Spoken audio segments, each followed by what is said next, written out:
Thanks again for making the Locked On Ole Miss podcast your first listen every day. We're free and available wherever you get your podcasts, including YouTube. We're part of the Locked On Podcast Network, your team every day. Now that football season's over, we're going to pivot our people at different places. It's going to look different from time to time until we figure out homes for everyone. You get to see us tonight on Thursday night. I'm here with Josh Guest. How you doing, Josh? I'm doing well, Stephen. It's a good day to be a Rebel. Yeah, and it really is. And we were talking off air before we got on about how Pratt last night talked about how there might be too much hype. There might be too much. And this is in response to somebody picking Ole Miss third in the country. That's what led to that quote. Is there such thing as too much hype? I'm going to say no. I mean, obviously it can be overstated and it can be ready for a big bubble burst, but you have to enjoy it, because in my lifetime, I don't think any team, the baseball team came close to getting this hype back when we had Stephen Head and some of those guys, as far as just major hype and top five stuff and everything else. But the football team, outside of getting that ranking in the season and then, the Quan Treadwell injury and that kind of stuff, has not had this kind of hype, especially in the offseason. So I think not too much hype, soak it up, enjoy it. Although I think you or somebody said it, if you stress, it's your own fault, or if you can't enjoy it or whatever. But I'm that stressor. I'm going to worry about the injury. I'm going to worry about whatever, but I'm still going to soak it up and enjoy it. I've been thinking about like hype videos. Like, let's make some hype videos and get some stuff going, because the hype train needs to keep rolling. Somebody's going to do that, and the hype train is going to continue for the next 8 months. And this is probably going to be the most hyped season that Ole Miss fans, if you're my age or below, you have no idea. You almost have to be my father's age to really understand what's going on, because the last time this happened was probably 1970. Mm-hmm. That was Archie Manning coming into year 3 in a system, the ballad of Archie Who being played during the offseason, all of that stuff. Ole Miss was a top 5 team in the country. Archie Manning was the favorite to win the Heisman Trophy, all of that going into 1970. Now, we know what that turned out. That ended up with a broken arm against the Houston Cougars. We've all heard that story. My dad talks about that year until this day. But if you want to look at a parallel for hype going into a season, that's probably the parallel. And before my time too as well. I may have you by a couple of years. I'm not sure, but there's nothing like it that I remember. And I don't even have that many people that I know of. I don't know that my, dad was as much, he wasn't dialed into Ole Miss sports then. I mean, he was aware, he was obviously aware, but he wasn't dialed in and that kind of thing. So I don't get the stories of it, but even just knowing what went on and the fact of how good they were at that time, this is the biggest thing in my lifetime anyway. So super excited. You can see I got the SIP hoodie on here with the real tree. So excited about the SIP, excited about Kiffin bringing people to the SIP. Let's come party in the SIP, stay here, and at least for a year and make a run. Because, like I said, when all those people started announcing they were staying, just that, Harris, Prescore, and all that, at that point, like we mentioned, we've already talked about, we knew then this team, this staff thought they could make a run, not only at the playoff, but at the whole kit and caboodle. And yeah, the ball has to bounce their way a few times and those kind of things, but it does for anybody. Mm-hmm. And so, especially in today's age where people can leave, I know there's been a lot of talk about a linebacker from Alabama, right? Or a running back from Alabama going somewhere. Well, in past, that wouldn't have happened. That depth piece would have stayed there. And so now I think it evens the playing field a little bit, not necessarily a lot, because Georgia still has 872,000 5-stars on the field. And I may have exaggerated that number a little bit, but I just think that evens it just a little bit. So it's going to take a little luck, but this team, this coaching staff, and now the fans, I believe we can really make a run here in the SIP at an Natty next year. Really can. It's absolutely unbelievable. And I think it's about time for me to get Stuart Stevens back on the show. He's the resident Locked On Ole Miss historian, and he can tell me all about that lead up to that 1970 thing and the parallels and something like that. So I think I probably need to do that. I was looking at the roster just today, And this morning's show, we did talking about it a little bit. Zakhari Franklin and John Saunders are still on there. And Zakhari Franklin is listed as a red shirt on the Ole Miss roster. So this isn't an overstatement. It has been edited. I genuinely think that Zakhari Franklin might be coming back to join this wide receiver unit that we already thought was going to be pretty spectacular. I mean, my heart's jumping in my chest right now just thinking about the wide receivers. And then he possibly coming back. We only saw glimpses. We saw the one game where he played some when he can't try to come back. And the timing may have been off a little bit, but then there was still a couple of plays where you were just like, wow, he flashed a little bit. And you were like, man, I'd love to see this for a 5, 6, 7 game stretch of the whole season. So I would say, because I think if I'm not mistaken, there were murmurs and rumors and things like that about him and the team and not getting along and being injured and everything else. And so the conventional wisdom was maybe he was checking out.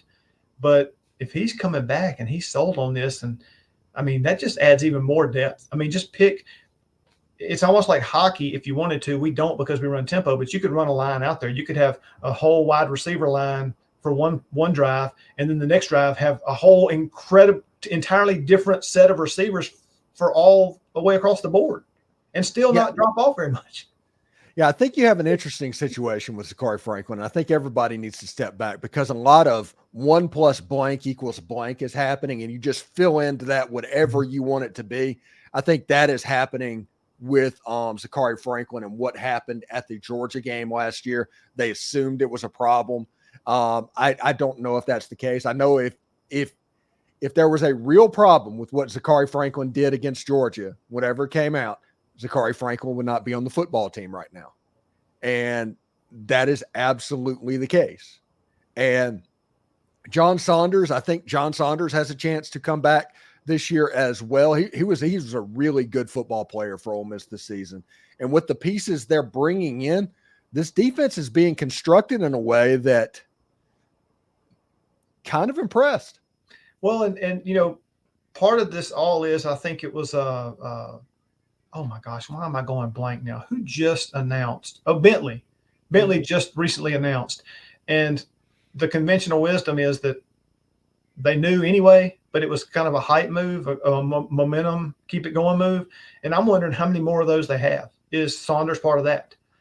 Is Franklin part of that? And you've talked about it on the show before about, I think mainly the portal and how everything's so quiet and people will talk and make stuff up. But it's the same thing with the Zakhari Franklin, like you were talking about. I think it was a whole lot of there wasn't anything said, so people just wanted a story or a narrative, and they just made their own up. And of course, everybody wants the juicy, oh, something's wrong narrative. I don't necessarily want it, but that's what gets clicks and all that kind of stuff. So maybe really nothing was there, and it was all health, and he decided to redshirt, and he's going to come back strong and healthy next year. And maybe they just didn't want to put too much on tape. Maybe who knows what it was, but it's still an exciting prospect for him, for John Saunders as well. I believe, is it McDonald that flipped to Louisville? Yes, Tamari McDonald. So that was somebody in the defensive backfield. So Saunders may be looking around, or this could be a whole thing where he's just waiting, and they've already predetermined that on January the 15th he's going to announce or whatever. Or this is shocking, by the way. Maybe he just doesn't feel like, maybe he was just always coming back and didn't feel like he needed to announce anything. Right. I mean, that's right. Because we live in a world where we think everybody has to say something. Well, maybe he just wants to be on the team. He never said he was going anywhere. Yeah. Right. Didn't let it know. The same thing honestly happened with Zakhari Franklin. All the information in that situation came from outside sources. True. And we've already seen that Lane can keep a tight, run a tight ship, keep a tight, rein on the information coming in and out. So maybe so. Yeah. Interesting type stuff. Anyway, this is going to be a big 3 weeks for Ole Miss football. And by three weeks, I mean until the drop ad period at Ole Miss ends. The last day to do that is the deadline for players coming into Ole Miss. For players that are already committed, you're interested in the first day of classes. Those are the 2 dates that matter. And over the next 3 weeks, which there's 3 weekends that is going to happen leading into that last drop ad deadline, we'll see what can happen. Lane Kiffin on Wednesday, for instance, was in Jacksonville, Florida. And nobody at this point has figured out who he was there to see. And so I'm sleuthing around trying to figure out what was going to happen. So basically, we have 4 visitors or 5 visitors that is slated to visit this weekend.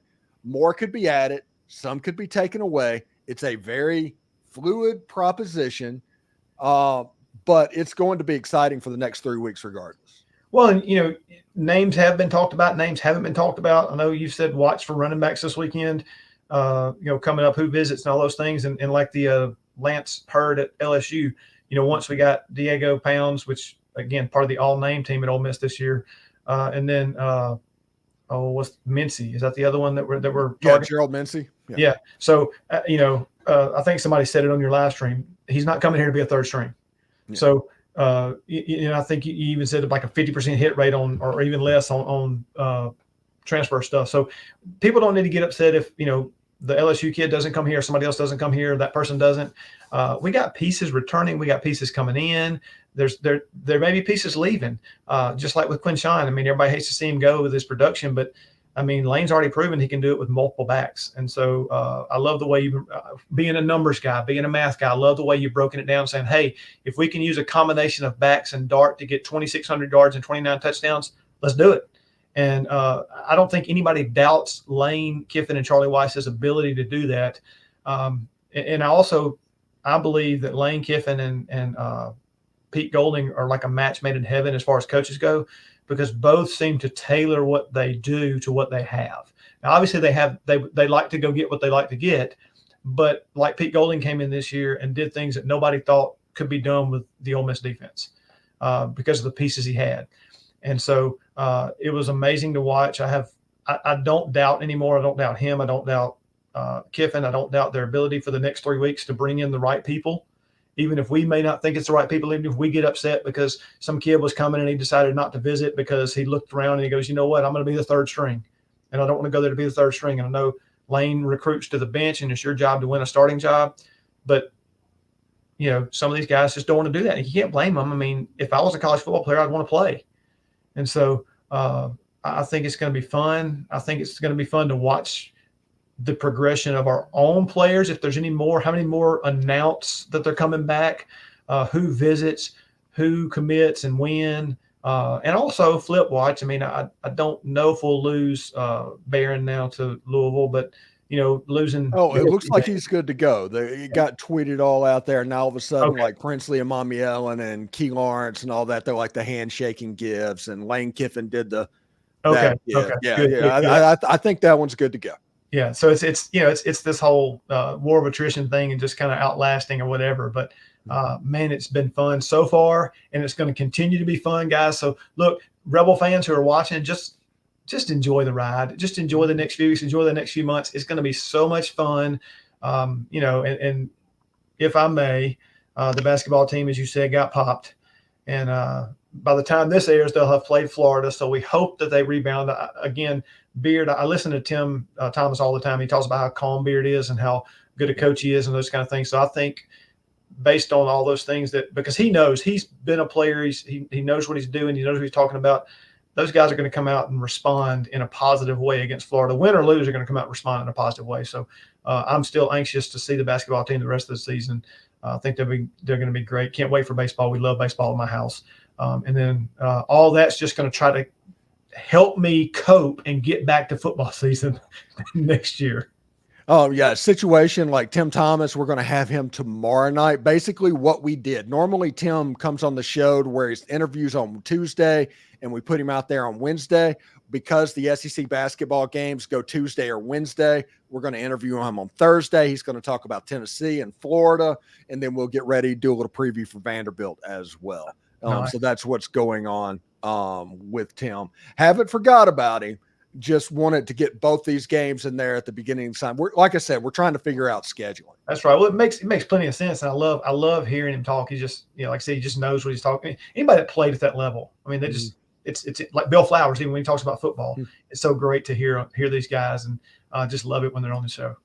Yeah, I need to find somebody that is a former baseball player. I love Derek Vandergriff, love having him on the show, and we're not trying to get rid of him at all. But I need a baseball player to go with my football and basketball players that I talk to during the course of the year. Right. So anyway, thanks for making the Locked On Ole Miss podcast your first listen every day. We're free and available wherever you get your podcast, including YouTube. We're part of the Locked On Podcast Network, your team every single day. Thank you, Josh Guest, for stopping by for your weekly segment. We'll talk to you next week, bud. All right. Hotty toddy, go Rebs. Hotty toddy.